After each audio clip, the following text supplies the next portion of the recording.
Hello प्यारो बच्चों, स्वागत है आपका एक और नए वीडियो में। आज के इस वीडियो में हम देखने वाले हैं जो कि हाई स्कूल के लिए है। हाई स्कूल जो साइंस सब्जेक्ट होता है, विज्ञान सब्जेक्ट, उसके लिए है। ये मोस्ट इम्पोर्टेंट है। इसका पेपर का कोड देख सकते हैं, 824 BP है।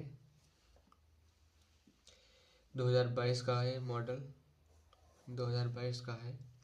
हिंदी एंड इंग्लिश वर्जन्स में ये है, दोनों में। इस पेपर को ऐसे ही हल्के में नहीं लेना है। सभी लोगों को, बच्चों को तैयारी करना है इस पेपर के हिसाब से, क्योंकि इसमें अब की बार तो 2026 है ना, 2026 है, लेकिन ये है 22 का। तो ऐसा नहीं है कि नहीं आएंगे। प्रीवियस ईयर क्वेश्चन पेपर जिसको बोलते हैं, इसी में से आएंगे। इस क्वेश्चन पेपर से आ सकते हैं, कह नहीं सकते हैं, लेकिन बहुत ही इम्पोर्टेंट है, याद करना आपको। ठीक है, कुछ यहाँ पर नोट दिए होते हैं जो कि आप पढ़ सकते हैं। 3 घंटे 15 मिनट का क्वेश्चन पेपर सॉल्व करने होता है, समय दिया हुआ है। पूर्णांक होता है 70 नंबर का, जो कि जानते हैं। 30 नंबर प्रैक्टिकल के कॉलेज या स्कूल से मिलते हैं। नोट प्रारंभ के 15 मिनट परीक्षार्थियों को प्रश्न पत्र पढ़ने के लिए निर्धारित हैं, यानी कि 15 मिनट में आप अच्छे से अपने क्वेश्चन पेपर को पूरा समय दीजिए और समझिए और पढ़िए। उसके बाद में कॉपी में अपने आंसर या कह सकते हैं उत्तर लिखिए। निर्देश दिया हुआ है। पहला निर्देश क्या दिया हुआ है? यह प्रश्न पत्र 3 खंडों का खागा एवं विभाजित है। दूसरा है, प्रत्येक खंड का पहला प्रश्न बहुविकल्पीय है, जिसमें 4 विकल्प दिए गए हैं। सही विकल्प चुनकर अपनी उत्तर पुस्तिका में लिखिए। प्रत्येक खंड के सभी प्रश्न एक साथ करना आवश्यक है। प्रत्येक खंड नए प्रश्न से प्रारंभ होता है, या सभी प्रारंभ किया जाता है। पहले प्रश्न से हमें लिखना है। सभी प्रश्न अनिवार्य हैं। सब प्रश्नों के निर्धारित अंक उनके सम्मुख दिए गए हैं। आवश्यकता अनुसार अपने उत्तरों की पुष्टि स्वच्छ एवं नामांकित चित्रों तथा रासायनिक समीकरणों द्वारा कीजिए। अगर हमें क्वेश्चन के आंसर लिखने में कोई स्वच्छ चित्र के बारे में है तो उसको हम अच्छे से बनाना है, स्वच्छ बनाना है। और जहाँ पर समीकरण लिखना होता है उनको भी हम आसानी से लिख सकते हैं।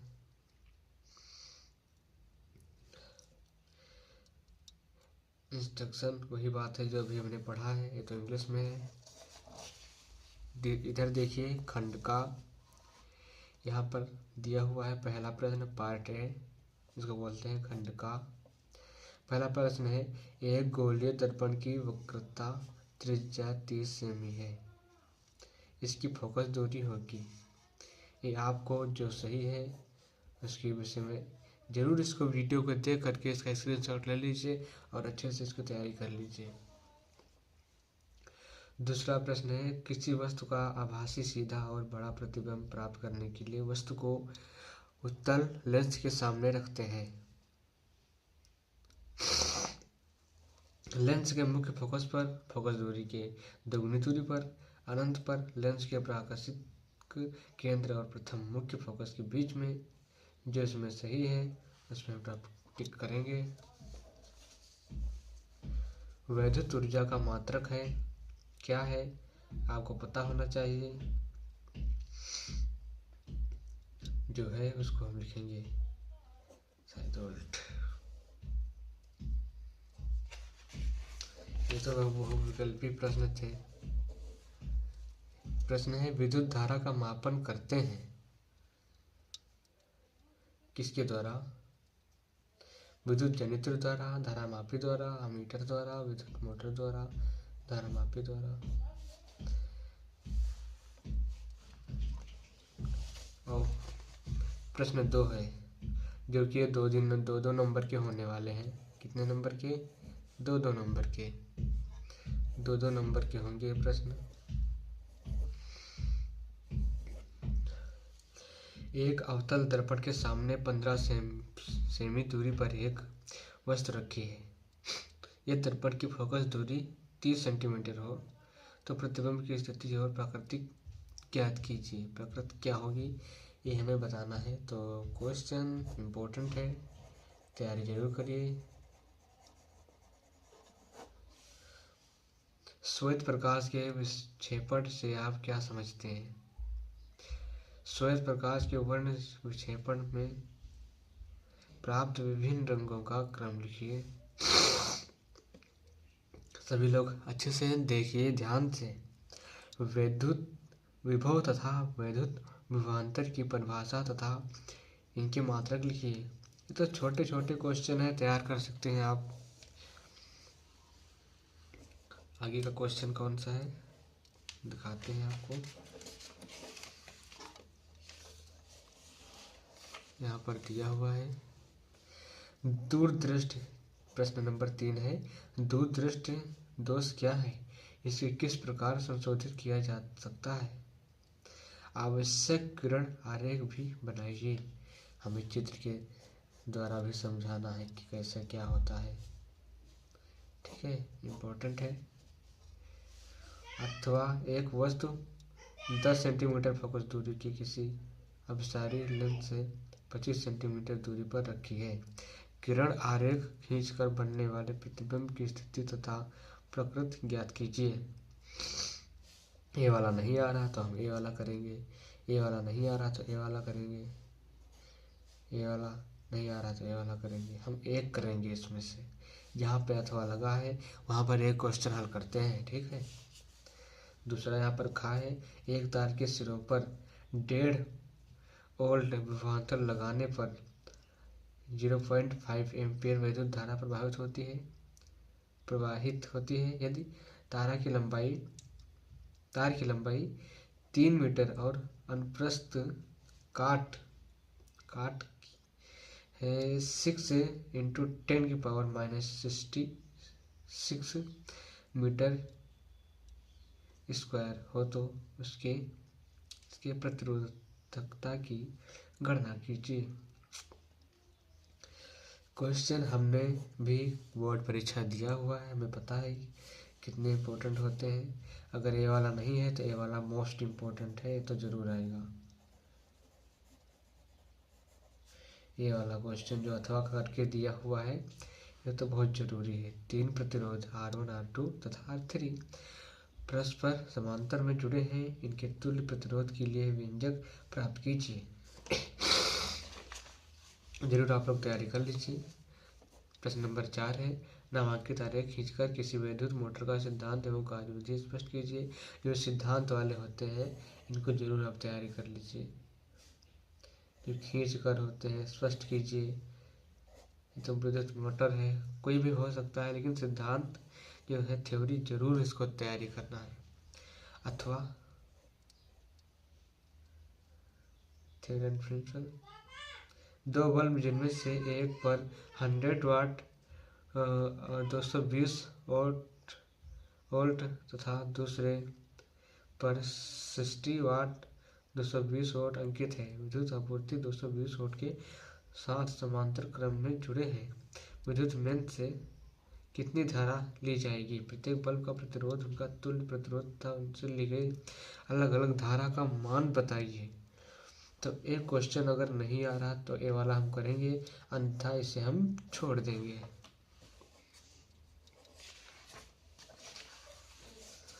हमारे पास दूसरा प्रश्न है 5 नंबर का, प्रश्न संख्या 5। खंड हो गया है खा, खंड का तो हम कर चुके हैं, खंड खा हो गया है। अब इनकी पार्ट है तो हम पढ़ चुके हैं, देख चुके हैं कि कैसे क्वेश्चन है, लेकिन अब इसमें हम ध्यान से देखेंगे। कार्बन परमाणु की संयोजकता है, कार्बन परमाणु की संयोजकता है। अब क्या है वो तो हमें पता होना चाहिए। 1 नंबर के क्वेश्चन है, जरूर आएंगे।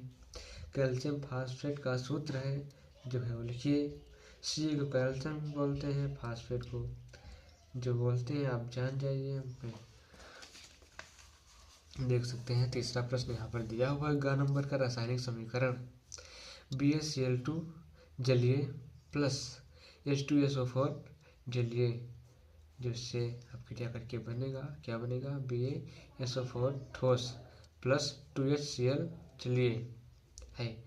क्या है, योगात्मक अपक्रिया है कि निराकरण अपक्रिया है, क्या विक्षेपण अपक्रिया है, इनमें से कोई नहीं, जो है उसको हम लिखेंगे।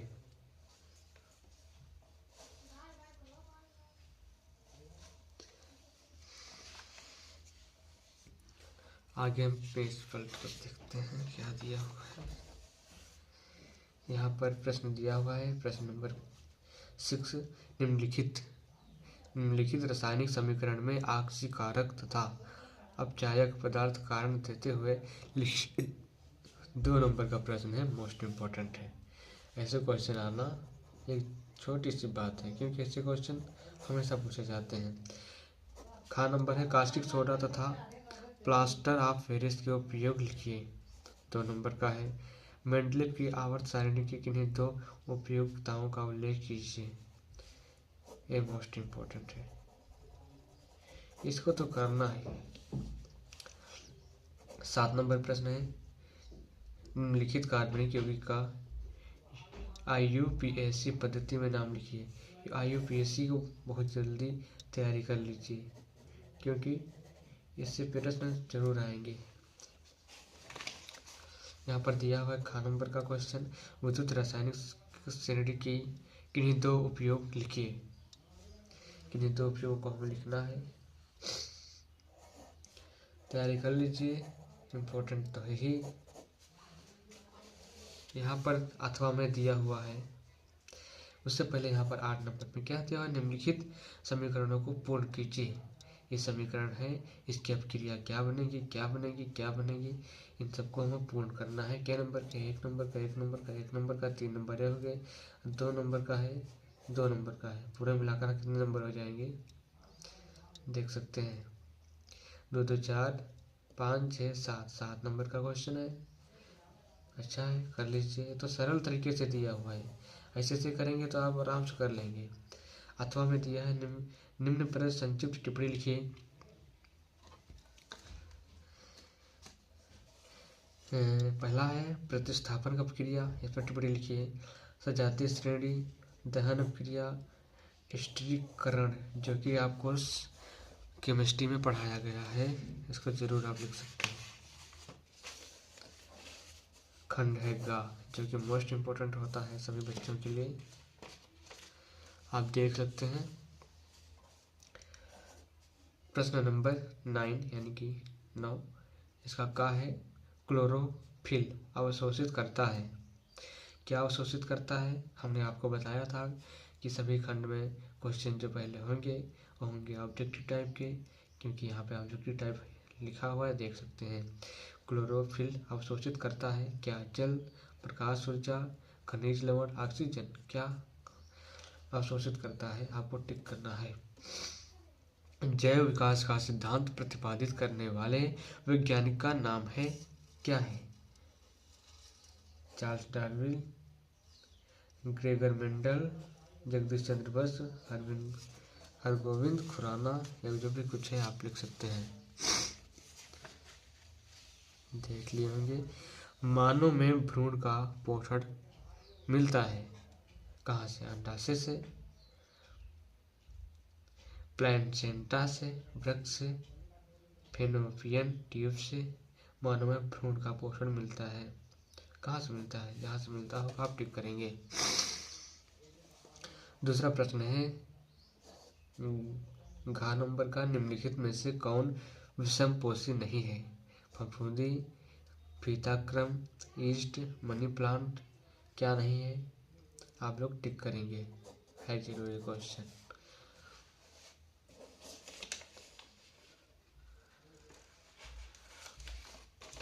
यहाँ पर एक प्रश्न दिया हुआ है, प्रश्न नंबर 10, ये प्रश्न होने वाला है हमारा, देख लीजिए, 2 2 नंबर का। दो नंबर का होगा, एक नंबर दिया होगा। डायफ्राम क्या है, डायफ्राम लिखेंगे तो 1 नंबर मिलेगा। या कहाँ पाया जाता है, इसको पानी की जगह को लिखेंगे, कहाँ पाया जाता है तो 1 नंबर और मिलेगा, यानी कि हमारे पास हो जाएंगे 2 नंबर। पुनरुद्भवन पुनर्जनन को उदाहरण देकर लिखिए। इसको उदाहरण देकर लिखना है, उदाहरण के साथ में लिखेंगे तो 1 नंबर और मिलेगा, यानी कि 2 नंबर मिल जाएगी, नहीं तो 1 नंबर मिलेगा। विषम पोषी पोषण क्या है, इसका एक उदाहरण दीजिए, लिखना है। इधर में देख सकते हैं हमारे पास दिया हुआ है प्रश्न नंबर 11 का, मानव के नर जनन तंत्र का एक नामांकित चित्र बनाइए। चित्र वाले प्रश्न इम्पोर्टेंट ही नहीं, बहुत ज़्यादा इम्पोर्टेंट है। 4 नंबर है, पूरे देकर जाएंगे आपको। आवर्त बीजी, अगर नहीं आ रहा तो ये लिखिए, आवर्त बीजी एंजियोस्पर्म पुष्प के स्त्री केसर के अंतर्गत काट का एक नामांकित चित्र बनाइए। अगर चित्र बना लीजिए 4 नंबर मिल जाए आपको, मिल जाएंगे अगर वो नहीं आ रहा है तो। यहाँ पर हमारे पास दिया हुआ है दूसरा प्रश्न, खा नंबर का किन्हीं 2 पर संक्षिप्त टिप्पणी लिखिए। 2 नंबर मिलेंगे। ब्रिकाडो नेफ्रॉन जिसको कहते हैं, सौर ऊर्जा या प्राकृतिक संसाधन, 3 में से 2 पर हमें लिखना है। या अथवा में दिया हुआ प्रश्न, किन्हीं 2 पर संक्षिप्त टिप्पणी लिखिए। वायवीय श्वसन, मानव हृदय में रुधिर प्रवाह, वन प्रबंधन, जो आ रहा है आपको उस पर लिख लीजिए और 4 नंबर आप लेकर चले जाइए।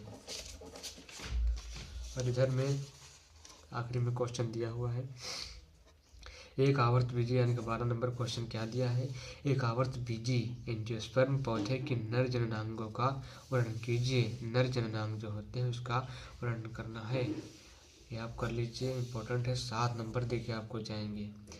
मानव में लिंग निर्धारण की विस्तार से व्याख्या कीजिए। लिंग निर्धारण कैसा होता है कैसा नहीं, इसके बारे में आप लिखिए, 7 नंबर ले जाइए। अगर ये नहीं आ रहा है तो ये करेंगे, ये आ रहा है तो ये नहीं करेंगे, ठीक है। यही इस वीडियो में दिया हुआ है, आप देख सकते हैं। मोस्ट इम्पोर्टेंट था आपका आज का एक टॉपिक, जो कि बहुत ज़्यादा इम्पोर्टेंट था साइंस के सब्जेक्ट के लिए। आशा है, उम्मीद है, अगर ये वीडियो आपको अच्छा लगा है तो आप इसको लाइक करिए, चैनल को सब्सक्राइब करिए, और आप हमारी हेल्प कर सकते हैं, आगे पढ़ाई में हम हेल्प कर सकते हैं। आप मेरे चैनल को सपोर्ट करिए और कमेंट अच्छा सा करिए, कमेंट में अच्छे जो आपको अच्छा लगा हो आप हमें बता सकते हैं। अगर जो भी दिक्कत हमारे वीडियो में है तो आप हमें बताएं, उसको हम सुधार करेंगे। और हम आपको बताते हैं कि अगर आप ऐसे पढ़ेंगे तो आप श्योर है कि आप फेल तो होंगे नहीं, आपके 50+ नंबर तो आ ही जाएंगे। कोशिश अच्छी रहेगी, ऐसे ही क्वेश्चन की वीडियो देखते रहेंगे तो 90+ नंबर आपके पक्का पक्का तो पक्का। क्योंकि आपके पास टाइम है नहीं, पढ़ना ज़्यादा है, आपको डर लग रहा है, लेकिन अगर आप प्रीवियस ईयर के क्वेश्चन पेपर को हल करेंगे तो आप आराम से पास हो जाएंगे, इसमें कोई दिक्कत की प्रॉब्लम नहीं है।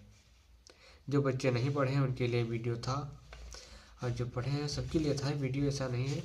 सब लोग अच्छे से तैयारी कर सकते हैं, अच्छे नंबर से पास हो सकते हैं। तो सभी लोग अच्छे से तैयारी करिए, पास होइए और अपने माता पिता का नाम रोशन करिए और अपने जीवन में खुश रहिए। पढ़ाई का टेंशन ना लीजिए कि हम नहीं पढ़ेंगे फेल हो जाएंगे, लोग हमें ताना मारेंगे, ऐसा कुछ नहीं है। आप मेहनत करेंगे, अपने पर भरोसा रखिए और पढ़िए और जरूर पास होइए। मिलते हैं नेक्स्ट वीडियो में, तब तक के लिए सबको bye bye and God bless you. Please